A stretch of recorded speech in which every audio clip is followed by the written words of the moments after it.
Thank you so much for joining us tonight. If you have not been with us all of the Wednesdays that we've been on this topic, you can look on the church's, go to YouTube and go to Spicewood Baptist Church, and you'll find many videos from things happening here at Spicewood Baptist. And this one we're calling something to do with, current events, understanding current events, or something like that, and there's a couple of them that are out there on the church's website, so you can take a look at that. Tonight we're going to do a little wrap-up of our thoughts, and then next Sunday and the Sunday after that, next Wednesday and the Wednesday after that, Wednesday night Bible study, my dad will take those 2 Wednesdays. Angela and I are going to go get a little way up in the Rocky Mountains of Colorado for a little bit, so we won't be with you, but Dad will be filling in those 2 Sundays. Those 2 Wednesdays, excuse me. So, over the last 2 Wednesdays, we have been trying to get our brains a little bit, our thoughts around the current events, and trying to understand how all these things that seem to be confusing, and how are people thinking this way, and trying to put all those together, at least into some kind of cohesive thought process on our part, even if there's not a cohesive thought process out there needs to be a cohesive thought process with us. And so we discussed that what has happened over the United States' history, not in a detailed manner, but kind of watching and how we've seen the moral erosion of things, the centralization of government, the absolute statement that there are no absolutes, that truth and God are gone and a thing of the past. Therefore, then the freedom of morality to be defined however someone chooses to define morality. At the same time, what we discovered was happening throughout the world was Marxism was really having a huge impact, whether countries gave themselves over completely to socialism or not. Marxism was making inroads, tremendous inroads in European countries, and its emphasis in the European, not its emphasis, but one of the things that it did in establishing itself was to try to destroy religious observances. All religion had to go. It was part of the atheistic concept of Marxism that eliminated religion from its foundations throughout Northern Europe. However, when Marxism hit South America, it ran into a little bit different scenario with an extremely staunch Catholic faith amongst the South Americans who were not ready to denounce their religion and their God. And so what ended up happening was Marxism and the Catholic Church after Vatican II kind of merged together in a lot of places, and it became known as liberation theology, in which the church joined in with the Marxist movement, which was to provide a liberation for the displaced, the downtrodden, the poor, to liberate them by taking from the wealthy and giving it to them. The church got involved by helping to convince the people, especially the wealthy, that it was their moral obligation to do so, their spiritual moral obligation to do so. And it became known as liberation theology. We've looked at it a little bit, and we'll touch on it just in a minute when I pass out the outline. That liberation theology came into the United States, and it came under many headings, though. We had the feminist liberation movement. We had the sexual liberation. All liberation means the freedom of that which is being oppressed, and women were under oppression, and so we needed the feminist liberation movement, and it hasn't died. It's just kind of found a new location.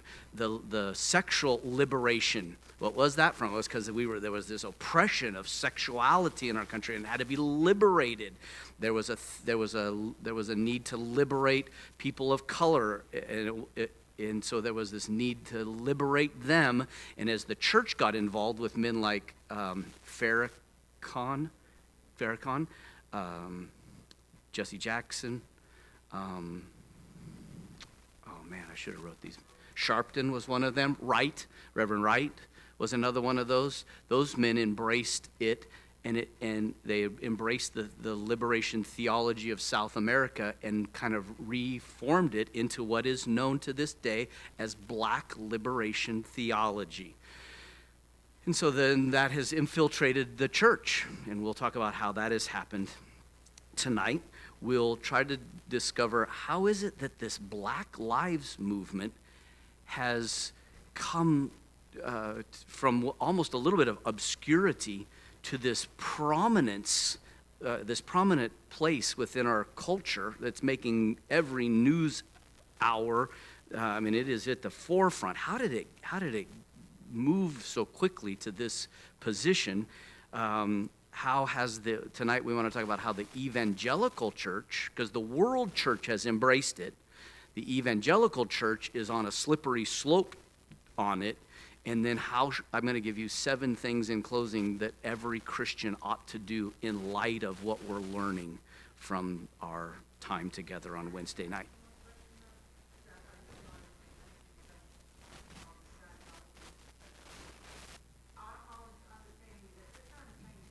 Well, that's part of it. There is a desire to reform history and to rewrite historical things, yes. Because it doesn't fit in their narrative very well. And if history doesn't fit in your narrative, you rewrite it so that it does. So that's happening. Yes, ma'am. You're seeing it.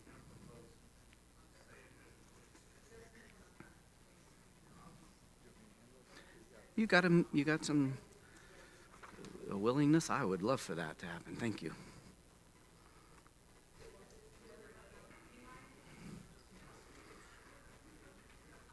I have 20 copies made, so we'll see if that goes around.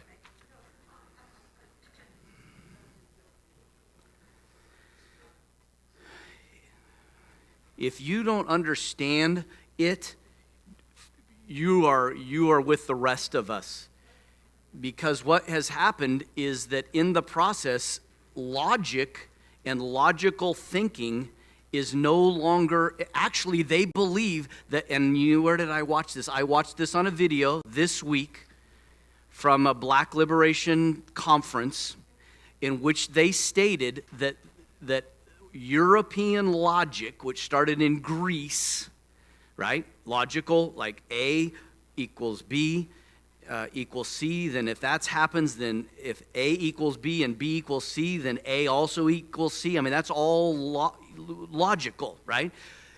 That is racist because it was established by European white men and I am not joking you. This is what this woman PhD espoused, was that is a racist logical system because it was established by white European men to keep control and power of people's thought processes. So if you don't understand this logically, they have no desire to make this logic. A could equal Z, which could also equal P, but P doesn't equal A, and that doesn't matter to them. There can be dramatic contradictions, and that's not an issue for them. Well, yeah.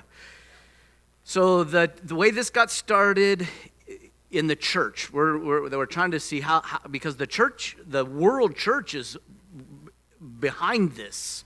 How did that happen? Well, it happened with this liberation theology, which was a movement, especially amongst the Roman Catholic clergy in Latin America, that combines political philosophy, usually of a Marxist orientation, with the theology of salvation as liberation from justice. It's also where we began to hear for the first times the term social gospel. Because if there was a liberation theology, it had to have a message. That message was the social gospel. Human rights were involved in that because it was a matter of social justice, and if there was going to be social justice, then people had to have certain human rights, but those human rights went way beyond the constitutional human rights as we understand it from our forefathers to extend to fair wages. You'll hear Congress people who are represented in the United States of America Congress who are demanding that that people have the right to a certain wage, they have the right to certain housing, they have the right to certain education. These are human rights. And also gender identity has become sucked up in this as a human right. What should not be surprising to us is why now, 3 years ago now? It's been 6 years ago that the first pope brought into the Vatican was not from a European country. Where is he from? South America, Argentina to be specific, which is a theological hub of Central American liberation theology. He's a socialist, and he's trying to help the church convince the world that is the direction we ought to be going. How in the world did Black Lives Matter get involved in this? This is everything I'm going to tell you about Black Lives Matter. It was taken from their website. I did not edit it. I did not break up paragraphs. What is on the next sheet is taken directly from their website as they wrote it. In 2013, they call themselves radical, 3 radical black organizers, Alicia, Patrici, and Opal, created a black-centered political will and movement. Black Lives Matter is a political movement. It's not let's sing Kumbaya together and talk about the rights, the rights of people. That's not what it's intended to be. It is a political movement. It's becoming a political party. Now, you got the Republicans and the Democrats and the progressive socialists, and we are now going to have another party, because it won't be long, as they're going to have people that they're putting up as nominees to run our cities, to run our governments locally and at the federal level. It was a movement, a building project called Black Lives Matter. So it got started very recently, 2013. These 3 ladies got together. On the back side of the page, they tell us how that all happened. They kind of give us what's called her story. Not history, her story. That's on their website. Their history is not called history, it's called herstory.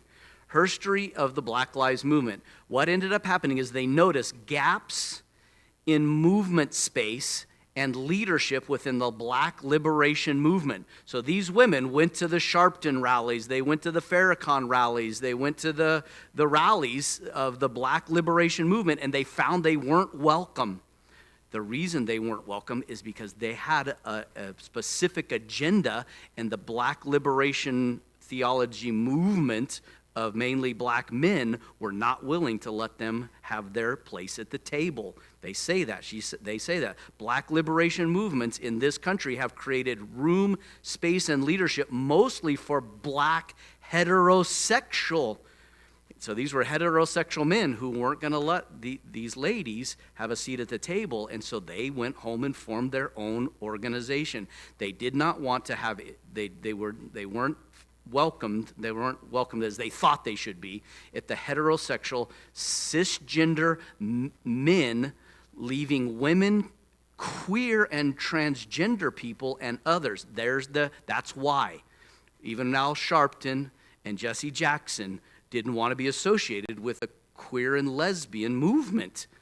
And so they wouldn't let them have what they thought was the place at the table. And so in 2013, they said, fine, we're going to start our own. And they did. And yes, ma'am? I'm on the sheet on page 5. I only have, this is a brand new sheet. You should have a brand new sheet. That's what you're looking off of, the brand new sheet. Page 5, top of the page, underline. So they didn't get the recognition. They even say, we didn't get the recognition we wanted. We didn't get the place at the table we wanted. So this is what motivated them to start this. So as a network, we have always recognized the need to center the leadership of women and queer and trans people. So their purpose is to center at the table of the liberation movement queer, transgender, and lesbian women at this table. They will then tell us not only that's their purpose, that's what they're all about, to get queer and lesbian and transgender people at a place at the table. That's their agenda. How they're going to do that, what makes that possible is and they say in that second paragraph, we want to make space for transgender brothers and sisters to participate and lead. We are self-reflexive and do the work required to dismantle cisgender privilege. Gentlemen, that's you. If you're a man, you want to keep your manness and you are comfortable with your heterosexuality. That's what cisgender means. You're a man, you're comfortable with it, and you plan to remain heterosexual and a man. You're planning, that's cisgender. And so their job is to dismantle that. That's fathers in the home. That's men in places of leadership, right? So they want to dismantle that and to uplift black folks, especially black trans women. That's them, all three of them. So they want their seat at the table. They want to dismantle I'm not making this up. I didn't edit this. I didn't abridge this. Go to their website, and this is what they believe is their mission. So they have a purpose statement, and this is their mission statement, to dismantle men from their places in. Well, they're not done.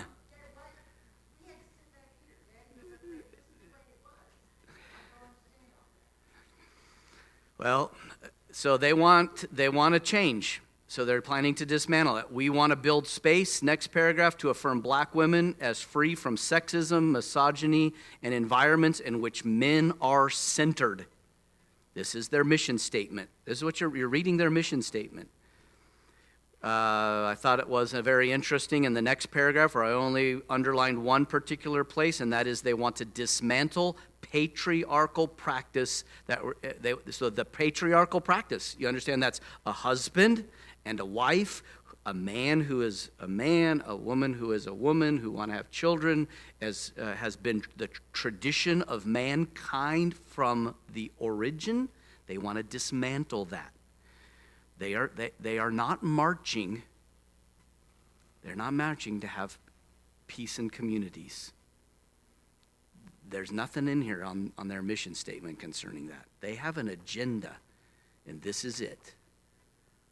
And so they want to dismantle that patriarchal practice. And I thought was interesting, that requires mothers to work double shifts so that they can mother in private and then participate in public justice. Or you know why a lot of single moms have to have two shifts? Because they don't have a man in the home to help them bear the responsibilities financially. They're actually trying to dismantle the very thing they're upset with. And that's that there's no men in the home. 75% of black babies born last year were born to single moms. 75%. That's what they want. And they'll tell you that in the next paragraph.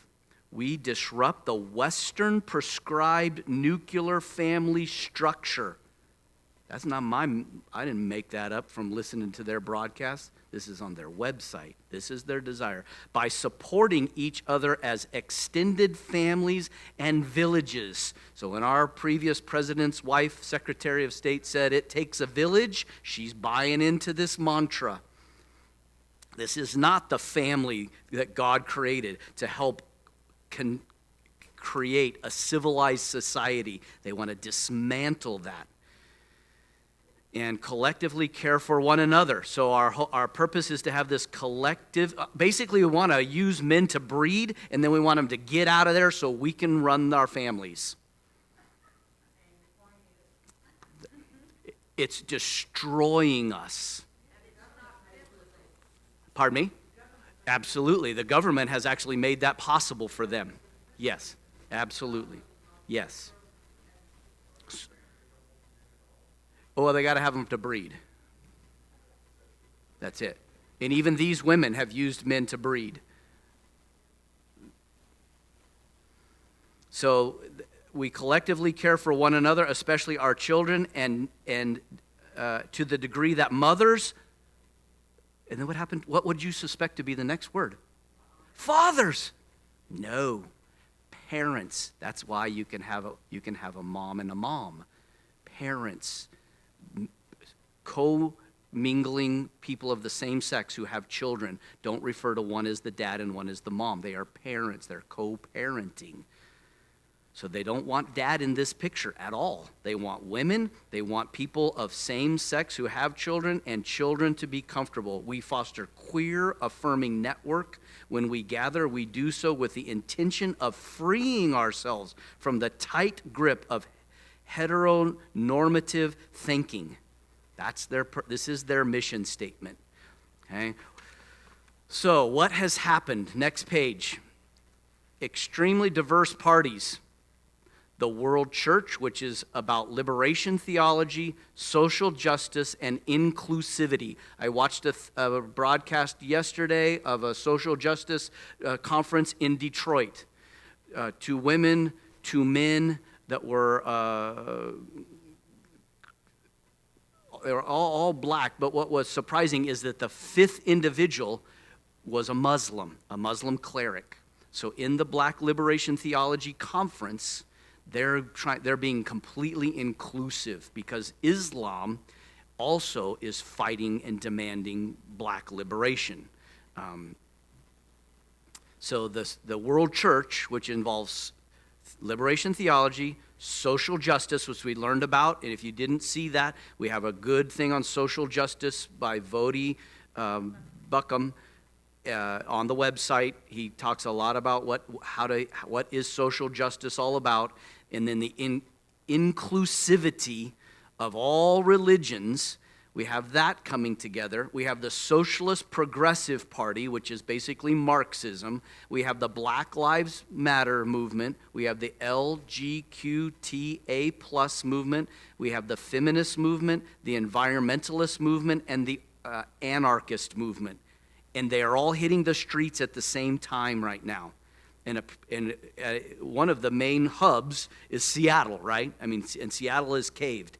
Seattle may end up being like Philadelphia was to the Revolution of 1776, right? I mean, Philadelphia was the spot. Seattle might be the new spot. Your kids may take field trips to Seattle, not to Philadelphia to see the Liberty Bell. You may go to Seattle to see the torn down space tower. So they're all converging. They're converging in increasingly bold and extreme demonstrations for one primary purpose. This is the point. Their purpose is a systematic deconstruction. So when our previous president said, I am here to completely change the way America works, that he grew up in Reverend Wright's church. Reverend Wright is a black liberation theologian, and our previous president grew up in that church. So that's his theological orientation. So their primary purpose is to deconstruct the American constitutional system, capitalistic economic system, Western nuclear family system, the court system, police, security, and military systems. And who wants to replace that is the anarchists. The anarchists are the first in line to replace the police and security system that we have in place. They're ready. They're probably already armed and... Oh, no. Yes, that's because it's systematic. It's systematic. But you can't put Novocaine on the tooth. You can't fill the cavity. The tooth has to be pulled. That's a systematic problem. Yes, correct. It is a systematic deconstruction. That's their goal. Because these are systematic problems. They say, right. So that's their mantra. Youth educational system, I mean, here is Black Lives Matter curriculum for grade school and that they're sending out to school districts to teach their Black Lives Matter propaganda in our schools. They want to reconstruct the school system. So, pardon me? Oh no, but the school system will buckle. The school system is already buckling because there's political and moral pressure on them. There's tremendous pressure on the schools. Well, because otherwise you're a racist, you're bigoted, you're homophobic, you're discriminating, and you could go to jail in this country for discrimination. So the schools will be under tremendous pressure, as are the churches. You heard about the church this week. The pastor liked a tweet that somebody sent out about the president. Did you heard? It's been on the news, right? So the city found out that this pastor liked that tweet and revoked the church's use of 2 local high schools that they were meeting in. They would not allow them to any longer meet in their high schools because the pastor liked a tweet about the current president. It was in Atlanta. It was in Atlanta. 60,000 biracial congregation. Multiracial congregation all over Atlanta. So number 2. So we've looked at number 1, which was how the influence of liberation theology, and really liberation theology has spun the Black Lives Movement. They've spun it into existence.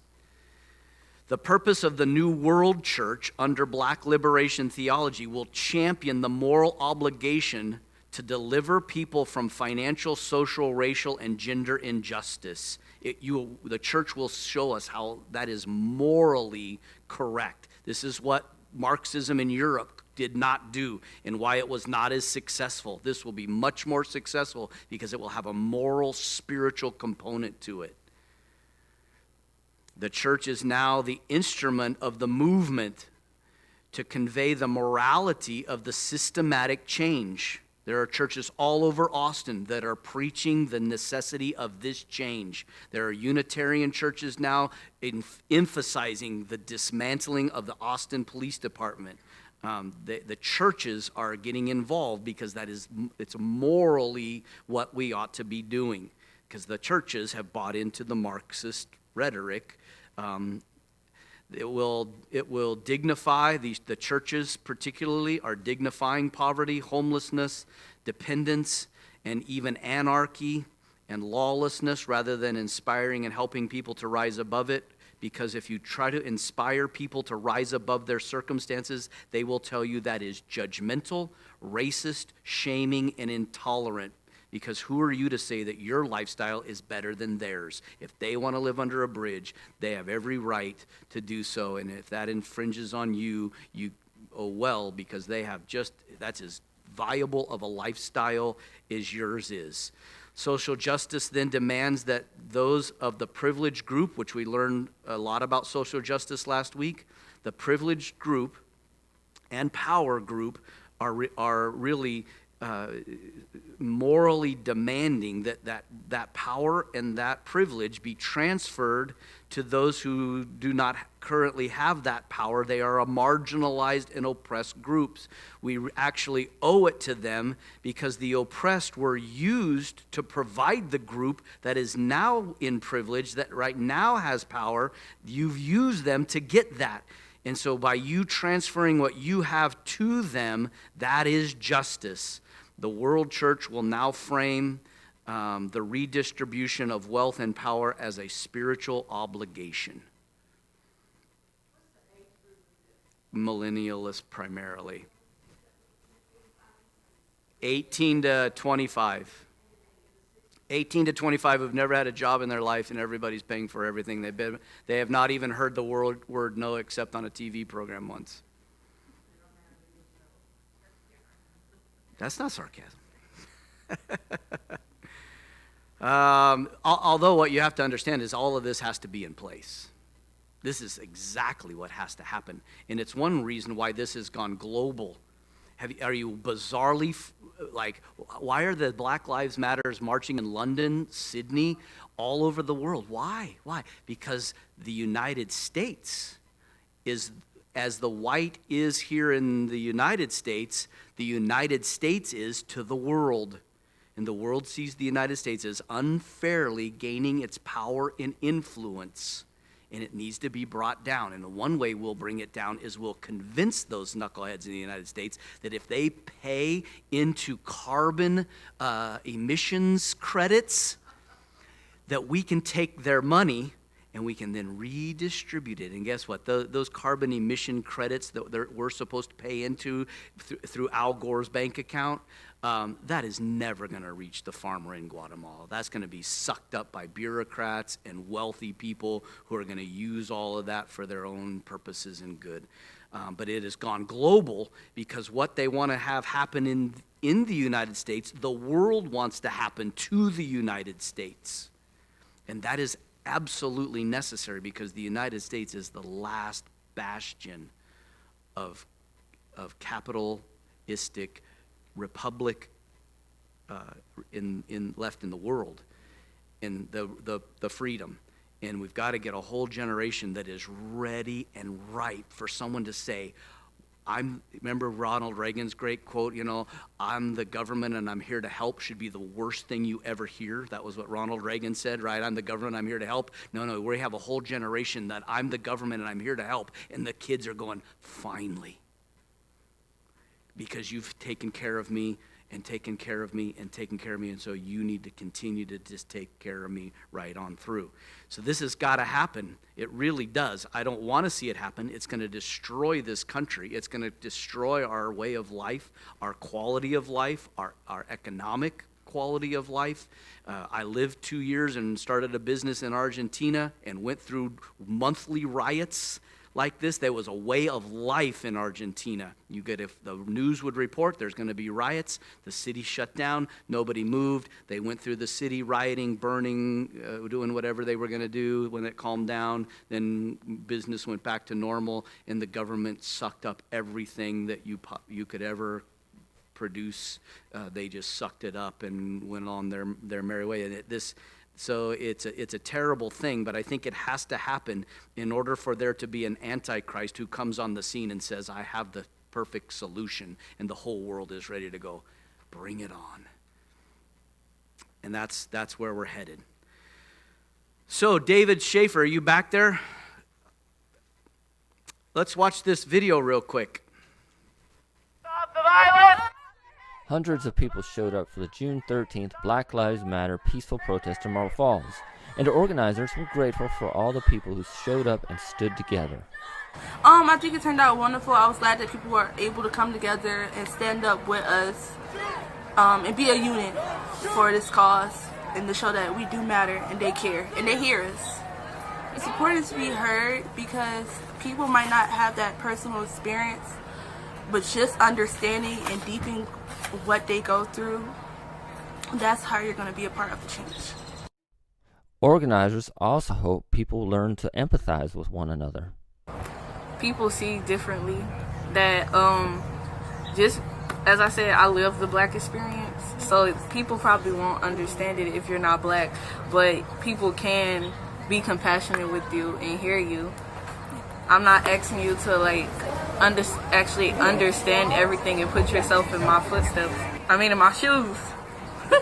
but that also would be nice of you to do that so you can really understand. Community speakers such as Bessie Jackson shared their personal experiences dealing with prejudice. I want to tell all of you white people that Black Lives Matter. I want to tell all you white people that we have suffered some indignities just because of the color of our skin. I came here in 1980. They told me there were lots of jobs. Guess what? I went to college. I got 2 years college experience with Dallas Baptist College. I went to Allstate Business College. I finished with all kinds of degrees, what have you. So I come and I'm looking for a job. I'm looking for a job. Do y'all know what it means when they say I don't talk black?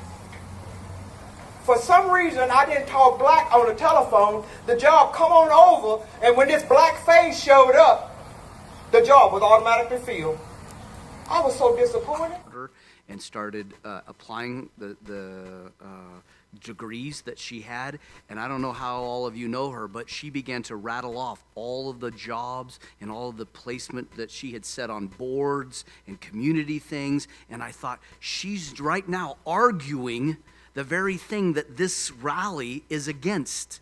The very fact that in this country, for the most part, you can get a good education, work your tail off, and get ahead in life. And any of my friends in Argentina would have jumped on that in a second, because the whole world still believes this is the land of opportunity. And she spent 10 more minutes talking about the wonderful opportunities that came her way and how God blessed her hard work and blessed her motivated heart.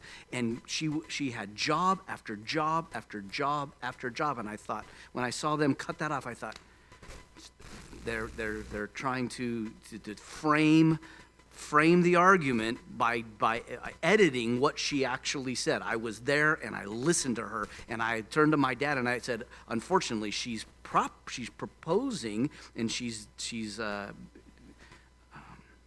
encouraging a life that they're all fighting against, which was unfortunate. Well, because she's a very good speaker. I don't know. She opened as though no one in Marble Falls could ever get ahead if they're black. That's how she opened. You just heard that, right? Every time I went to a job, it was automatically filled. But then she ended up doing from there on was telling about how all the rest of the jobs she applied for, she ended up getting promoted and promoted and promoted and promoted and promoted all over the business community in Marble Falls. I was amazed. Yeah. I think she's really well known in the community, which they wanted well-known speakers, and they did. But it was unfortunate they didn't continue this for 10 more minutes. It doesn't fit her narrative. It doesn't fit the narrative where she goes from here. Let's finish it, and I'll ask you. I think I'll ask questions as we go. Go ahead, David. Let's finish it up. Just a couple more minutes. It's something very real still today, even for young black Americans. It's like we always have to be twice as good. It's like we just always have to be better. It's like I could beat her, yes, but probably because she white, I still feel like she's gonna beat me just because of that. It's like we gotta be great. We have to, every single thing we do, we have to put our best foot forward. And it's like, if we don't, we're set back. We're a thug. We're a criminal. We're a delinquent. Like, it's like every single thing we do, we have to be passionate about and always give our best. It's no time for mess ups when you're black. Organizers admit they weren't sure how this event would turn out. So I do believe that these young people were placed here for such a time as this, to be able to bring together all these different walks of life under one stance, which is Black Lives Matter. So originally we thought that it was just going to be us and like some of our friends just holding up some signs and chanting, and now seeing nearly the whole community come together and join and march with us. The police, the mayor, the EMS, the firefighters, every single person that supports us just came out here just changed our perspective of how much they actually care for this cause and how much we do stand together. The rally wasn't just about this one day, but also taking it forward into the future. So embrace who you are. Embrace exactly who you are. So I want you to see me. All right? I want to see you. We talk. We go through those tough conversations so that we can work on this thing together. Have the tough conversations so that we can have this unity.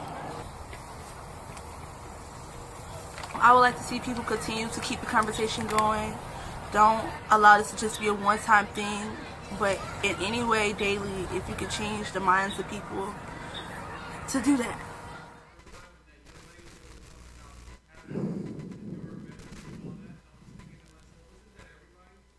Sure.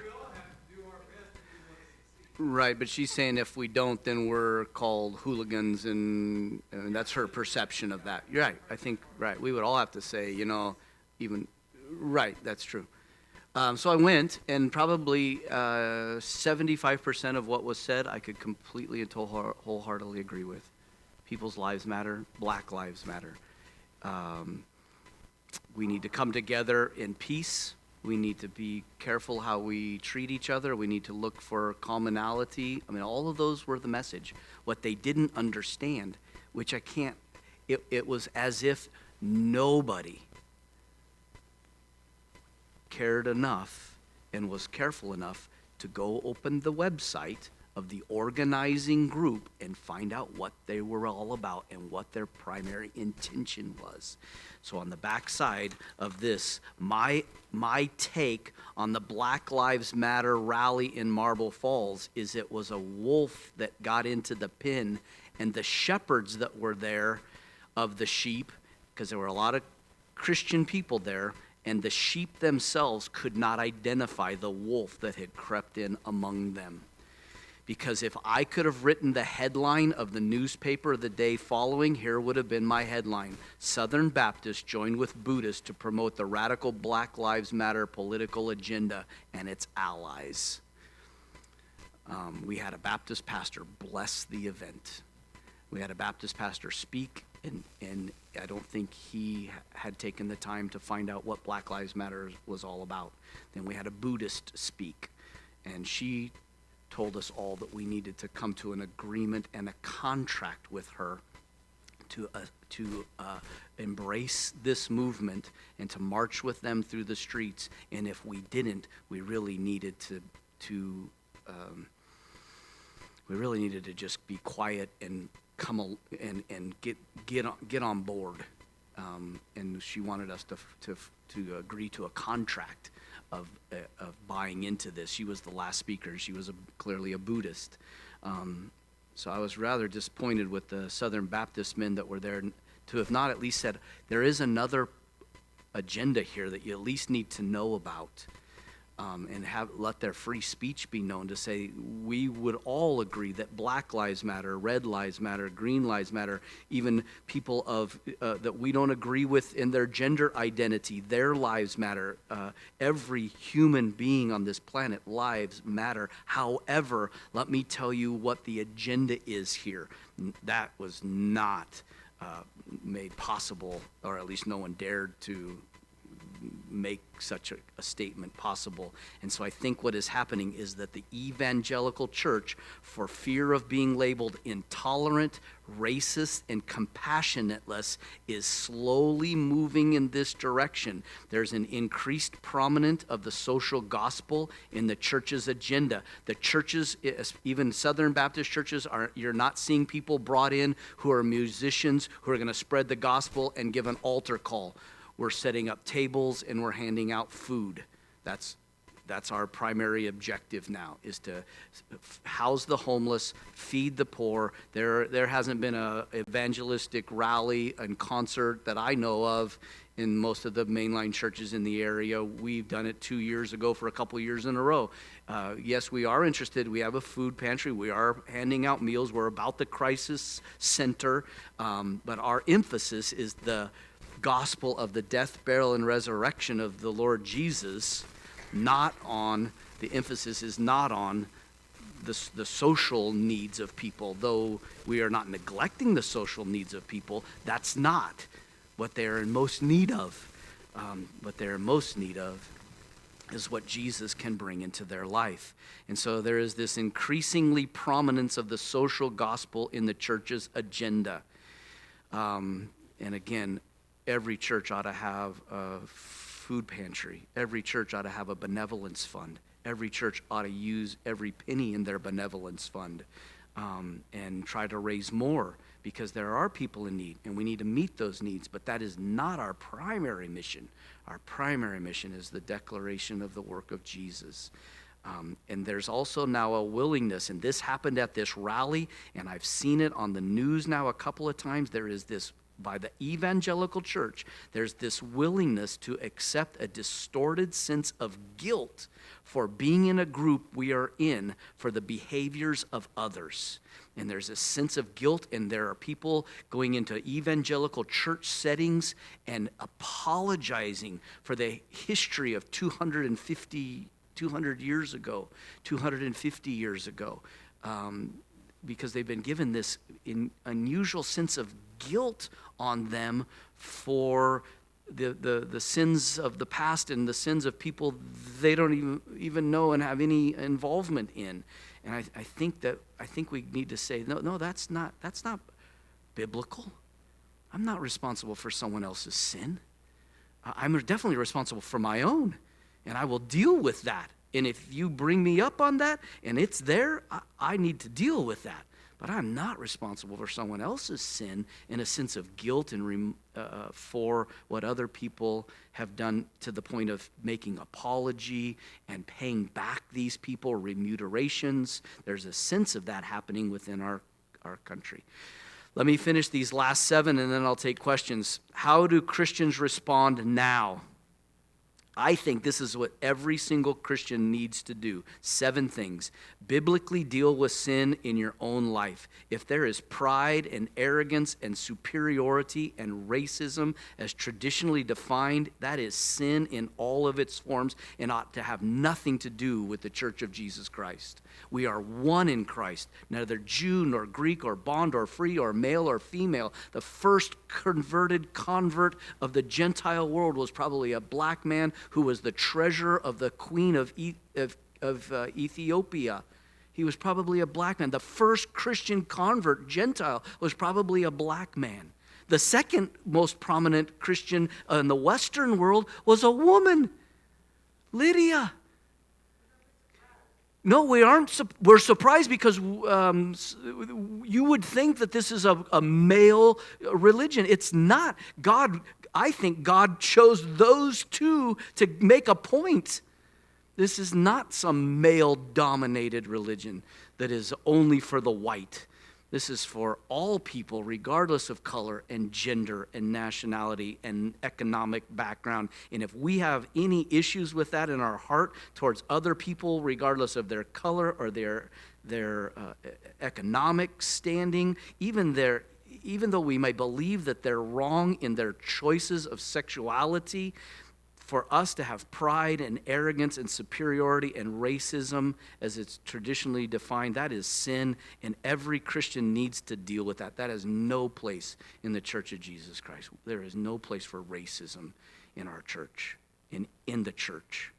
I think, secondly, we need to be aware of opportunities to serve and care, befriend and help, and love those who God puts in our life. I think the parable of the Samaritan who helped the man on the road out of Jericho, it applies to the Christian life as that opportunity that God puts in our path for someone who asked Jesus, well, who is my neighbor? Well, whoever God puts in your path who is in need, and you need to be keeping your eyes open for those and looking for opportunity to serve them. Not only do you have to be aware, but I think we as Christians ought to make opportunities to serve. I think we ought to, some of you are driving meals around this part of the county. That's making an opportunity, and that is fantastic. I think we as a church and we as God's people need to make opportunities to serve those who are in need, to befriend them, to help them, not in order to keep them in that situation, but to love them and to help them rise out of those difficult situations and to give them a hand up and a hand out of what life has how life has consumed them. I think, fourthly, we need to unashamedly, and the closer Jesus is to coming back, this will become less and less tolerant. I know that. There may be a time when we are threatened and persecuted for this message, but I think we need to unashamedly proclaim the exclusivity of Jesus as God the Son. He was not a good prophet. He's not a good teacher. He was the Son of God. And every chance we get to proclaim him as though he is reconciliation. He is justice. He is peace. He is the solution to systemic problems of all mankind. He is the I am, the way, the truth, and the life, and we should not be ashamed, and we should proclaim that, because this world is dying and going to hell and is hopelessly destroying itself. And we've got the message of the Savior who has the solutions to the problems that we face right now. And however creatively you can present that every time to this unbelieving world is the call of Jesus upon our life. I think we need to then, fifthly, live quiet lives, mind our own affairs, and work with our own hands, as Paul says in 1 Thessalonians 4. He says in 1 Thessalonians 4:12, this will allow us to have a good reputation with unbelievers and not be dependent on others. Sixthly, I think you need to pray. I think prayer ought to be an increasing part of your life, especially as you see crazy times happening. And I don't think our prayer is God save America primarily. I don't think it's God change the circumstances. I think it's God help me deal with my own sin. God, help me to be aware of opportunities. God, help me to have a heart to make opportunities. Help me to proclaim the truth of your word unapologetically and to live a quiet life, to work with my own hands, to be of good reputation with unbelievers and not dependent on people. Because I think what prayer does, it helps us accomplish the first five. Because God's got a plan for the world, and it's heading in a certain direction. And Paul says it's going to go from bad to worse as we prepare ourselves for the coming and the return of the Lord Jesus. And I don't know that we ought to be praying against that. I think what we ought to be praying for is that God will prepare our hearts to respond as he would have us to respond to a world that is going to start crumbling and falling apart around itself. I will be done. And you help me, Lord, to respond as I need to. Because it's going to happen, and I don't want it to. I don't want this to happen for my children and my grandchildren. But it's coming, and we ought not to be. Pardon me? Absolutely, right. But as we look, and we're going to be looking more and more in the scriptures in the coming weeks, because we're in the section of the Bible that talks about the coming day of the Lord, and Jesus says there's some signs to watch for as the coming of the day of the Lord approaches. And we're going to look at some of those, and though we could still be years and years and years away, those signs are becoming clearer and clearer. And then finally, I think you need to vote while you can and while it still matters. Gene sent something out on the internet or on Facebook. No, you sent something out. I don't know how I saw it, but your name was on it. I hope that was true, because Gene sent something out that was pretty funny that said, my uncle, I just can't believe it. My uncle is turned, and he is now voting as a Democrat, socialist, progressive, and it's just, we just can't believe it. He would have never done this while he was alive. And I thought, this mail-in voting and absentee voting, and I think voting is going to become a bigger problem. And we know already that people who are dead end up voting in major cities around the United States on a regular basis. There's more votes often cast in some locations than actually people who live there. Like 170% of the population showed up. How's that possible? But that voting is going to become an issue. And they're definitely trying to remove the electoral college so that it's the masses vote that will then be that which we move in. So I would say vote and encourage everybody you can to vote, and vote as you feel God is leading and guiding your conscience, and do it while it still matters. Because that is still our political right. And that's our avenue in our political system that God has allowed us to enjoy, at least for the time being. So vote and make your vote count while it's still. I'll take.